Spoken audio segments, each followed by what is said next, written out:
John 3:19 says, "This is the verdict. Light has come into the world, but the people love the darkness instead of the light because their deeds were evil. Everyone who does evil hates the light and will not come into the light for fear that their deeds will be exposed. But whoever lives by the truth comes into the light, so that it might be seen plainly that what they have done has been done in the sight of God."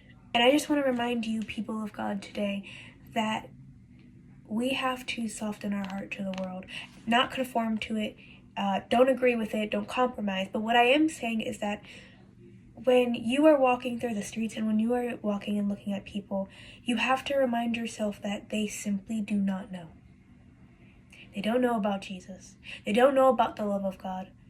They kind of have it in their head that there is no God, and if there is one, he wouldn't want anything to do with me anyways, because here's what I've done, so I have to stay in the darkness. But what they don't know is that Jesus bought them out of the darkness, and all they have to do is believe and walk in the ways of righteousness. And so I encourage you today, share Jesus with someone.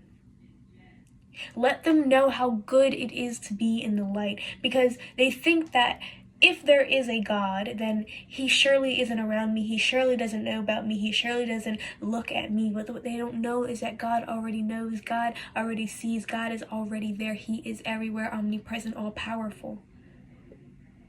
And so if he already knows about all of the horrible things you and I have done, then why not bring it to him anyways? They stay away from the light out of fear.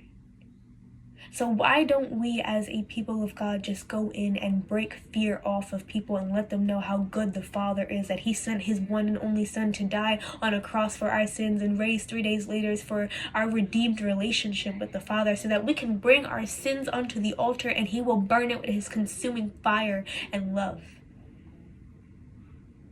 God doesn't want anyone to stay in darkness, but they don't know. It is our job to share the gospel day in, day out, live the gospel, and let that be a breathing testimony of the goodness of God day in and day out. So I challenge you today, who are you going to share Jesus with? Who are you going to pray for today? How can we as a people of God rile ourselves up in prayer and bring heaven down onto earth today? Love y'all. Have a good day.